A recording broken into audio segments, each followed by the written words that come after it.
Things Danish people say that we love. Over the years, we've noticed a lot of things that Danish people say in both Danish and English that we just think are funny, cute, adorable, and we love. We've been keeping a list in our phone, and it got long enough that we decided we need to actually share it with you guys. Yeah, so to start the list, we're actually going to start in English. So this is a phrase that Danes typically use in English, and it's the phrase forth and back. You probably know it as back and forth if you're an English speaker. Yeah, that's how I always knew it. And it's one of the things that Danes may not even realize they do different from other English speakers or native English speakers, but it's actually a lot more logical the way they do it. I mean, how can you come back unless you've already gone forth? It also shows you just how literal Danes are in the way that they speak. They're very direct. We've talked about these kind of things on our channel before, and you can see it in the language. And it's kind of interesting because I think throughout these, you'll see that you can learn a lot about Danish people and Danish culture from the way that they speak. Yeah, language is culture, and I think all the items in this list are going to really open up Danish culture a little bit. Yeah, and speaking of, the second one that I just think is so cute and that I really love is that in the US and in English, we usually say in American English that you're going to have a kid. And specifically, we say that a woman is going to have a kid. But in Denmark, universally, for either the father, the mother, or somebody who adopts or somebody who uses a surrogate, Danes will say, I'm going to get a kid, or have you thought about getting a kid? And I just think that that's really cute. It's very inclusive, and I love it. Yeah, it makes sense. I mean, unless you are physically the birth mother, you're not having a kid. I mean, they're having a kid, but the father or the adoptive parents or the surrogate, they're not having the kids. They're receiving a kid. They're getting a kid. So I think it's a really cute way to put this, and is again a case where it actually is more literal and accurate than the way that we actually speak in English as native English speakers. Yeah. So well done, Danes. More inclusive, more literal. I like it. Everybody's gonna get a kid in that family. It's not just the mother having it. Now, another Danish word that is actually more literal, I think, than its English equivalent is going to be the word kæreste. So this is a word that's typically used for your boyfriend or girlfriend or anyone. It literally comes from, or would translate to the word dearest. I mean, kære is a word that you use in, say, when you're writing a letter. So kæreste is a word that is used for anyone that's your significant other.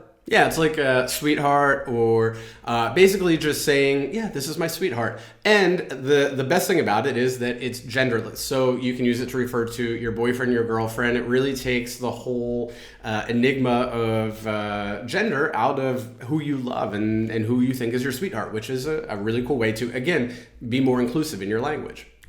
Oh, I can't believe I got this one. So another one that we think is really funny and has an interesting translation from English and Danish, but it's the same word all around, is the word scat. Now, in American English, and I'm pretty sure universally in English, scat has the root of like S-C-A-T. So when you hear it, it basically sounds the exact same, but it means poop. So it's a little bit of like bathroom humor. When I hear this word, I kind of giggle a little bit, but you actually hear it quite a bit in Denmark because it's not necessarily a word for poop, not at all. It's a word for, I think translates to treasure. So it's basically something you would call, again, your sweetheart, your honey, your kæreste. If you don't want to use the word sweetness, you could call them scat, like, hey, scat. Yeah, that's kind of funny in that way because every language has false friends or false cognates, and this is one that's a little bit more humorous because it literally means treasure. I mean, if you look at the book Treasure Island in Danish, it's literally Skatteøen, Treasure Island. So it makes sense that it's treasure, and then treasure is what you pay to the tax agency. So that means that the tax agency here in Denmark is literally called skat. So you pay your treasure to skat, and then you also treasure someone. You treasure your kæreste, which means that you're going to call them skat. So your scat is going to take their scat and pay it to scat because they have to pay their scat. I guess that's the way it works here in Denmark. Yeah, I don't know. Whenever I hear somebody say, hey, scat, I'm like, are they talking to their sweetheart, their poop, or their taxes? I don't know. It's like, hey, tax, hey, poop, hey, sweetheart. I don't know. Well, speaking of poop, the other false friend that makes us laugh is the word bae. So when Americans say it, it's very different than when Danes say it. Quite. In America, when we say bae, and this is a more modern slang, probably in the last 10, 20 years or so, it usually refers to also your sweetheart. It's your bae. It's got a couple different word origins. Maybe it's a little bit short for bae or for baby or babe, or it comes from the acronym before anyone else. But either way, it's a term of endearment, maybe with a little bit of edge to it. Also a nickname for Beyonce. Also true. Yeah. But this one in Denmark has quite a different meaning. It, again, also means poop. A lot of potty jokes in this in this video. But yeah, I think that we're really, kind of crossing that English-Danish confusion where we don't know if we're calling each other names that are nice or names that mean poop. You just got to be careful you don't call your scat bae when you mean to call your bae scat. And it's just a really challenging thing to keep control of. It's a mess. That's why we like chaos it. Just go with that. Simple. So Danish is a language that's somewhat infamous for not having a word for please, but that's kind of silly and people just sort of like say that to make it seem like it's a rude or harsh language. I don't think it is. Most of the time you hear many variations of the word tak, which means thanks. So you might say like, yeah, tak. So like, yeah, please, I'll have that. Which generally means yes, thank you. However, there's a couple other variations of tak, almost like in English, where you would say thanks a million, a million thanks, thank you so much. There's many ways that you can say tak to mean thank you, but a couple that are different variations. Like you could say two of my favorites, which is tak for kaffe, which has a very different meaning. Technically, it translates to thanks for coffee, but it's kind of a way of saying like, yeah, thanks for nothing. Thanks for wasting my time. And so if you do thank somebody for a coffee, maybe try to be specific and say like tak for latte, because that way you're not going to come off like maybe you're trying to say actually thanks for the coffee, but you could come off seeming like you're saying something a little more rude. Yeah, it's kind of funny when you get some of these phrases that are more ironic than they are literal, especially since we just went through an entire list of how Danish is full of literal words and phrases that we need to maintain. But like any language, you have to realize the little nuances and things that flip this way. So yeah, tak for coffee, a little bit of a whoa, kind of a step back on that one there. But the other fun one you mentioned is tak for alt. This is one that you see written in stone all over Denmark. And that's because it's often found on tombstones. And it's similar to where in more English-speaking countries you might say rest in peace on a tombstone. Here you'll see tak for alt, which literally means thanks for everything.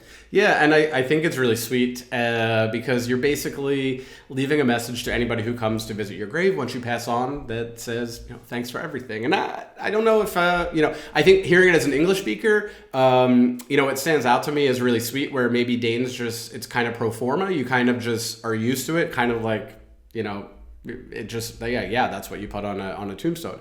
But when you really stop and think about it, and I hope you do if you're Danish and maybe take that for granted, I think it's really sweet. And I think it's a cool way to, kind of think that your loved ones are saying, thanks for everything in my life. And it's really sweet. And I think it works the opposite way too, where it's a way for, those who are, grieving their loved one who's passed away. It's also thanking them for what they did in their life. And I think it's a way of reflecting on them for the life that they lived and focusing on the fact that life ended by saying rest in peace. I think it's a really beautiful way of thinking of the humanity and the life people lived and keeping that memory alive. Yeah, true. Goes both ways and super sweet. So this might be more of an us thing than a Danish thing, but one of the things that we think is super cute is that there are snails all over the Danish language. Our favorite little pastries when we feel a little gluttonous on the weekend, which is having a kanel snail, or literally a cinnamon snail, which is one of the cute little pastries that they sell in the various shops around here.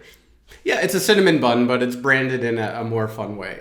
So maybe it's like, what you would think of as a cinnamon bun in the US, but it's called a cinnamon snail. Super cute. We need more snails in the English language, I feel. And I also kind of assumed that I would eat snails at some point when I moved to Europe, but I'm really glad that it's done this way through a nice, cute cinnamon pastry. Another thing that I've grown to love and is actually really funny when you hear it is Danes have a way when they're speaking to also drop in some English language. And that's because, Danes are good at English. They get a lot of English language media that isn't necessarily going to be translated into Danish. So they're watching American, UK, Australian content, Canadian content in the English language that gives them a lot of little English turns of phrases.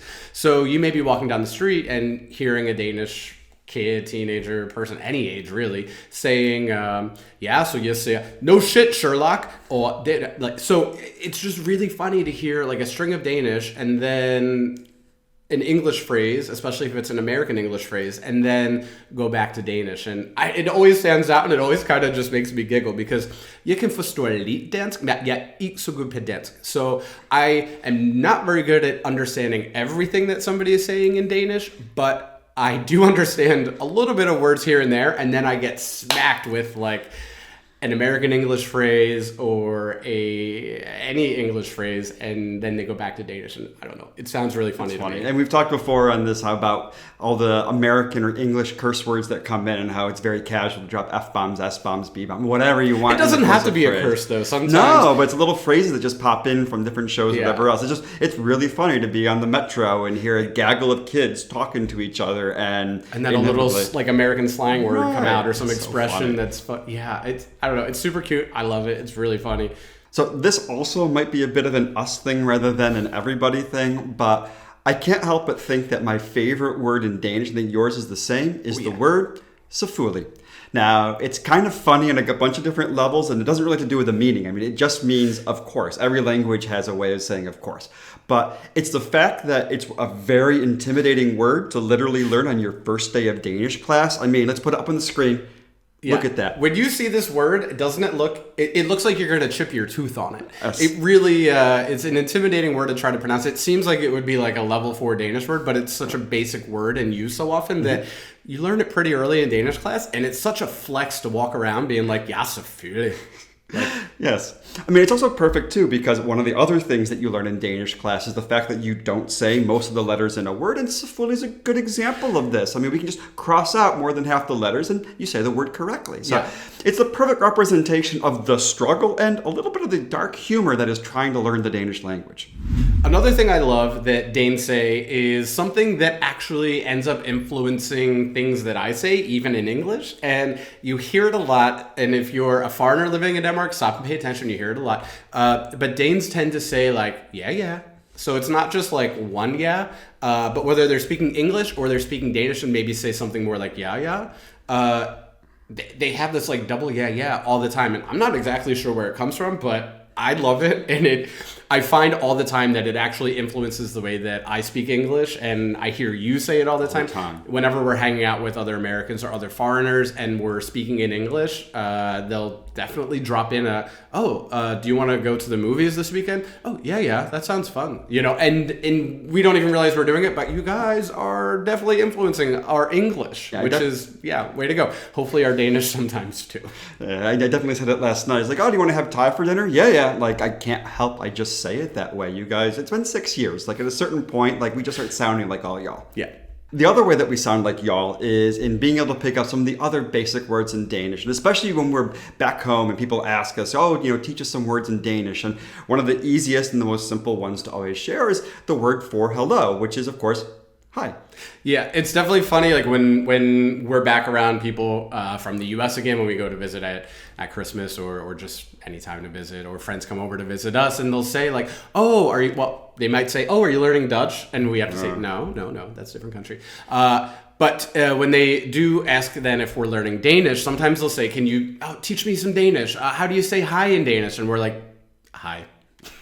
How do you say goodbye then? We're like, oh, hi. Like, how hard can Danish be? I mean, we should be well past module 7 by now. If that's representative of the language, then yeah, we are excelling. It must be so easy. But I don't know. It's just super cute that we get to have that fun with people that ask us to teach them a little bit of Danish and then surprise them with the fact that they already know some. Yeah. But if you want to hear us react to a lot of other Danish phrases, these ones are more complex turns of phrase, like pat the horse or swallow the camel, then you got to watch this video right here, and hopefully you'll hear us speak a little more Danish and how we react to different Danish expressions. Thanks for watching, everybody. Hi.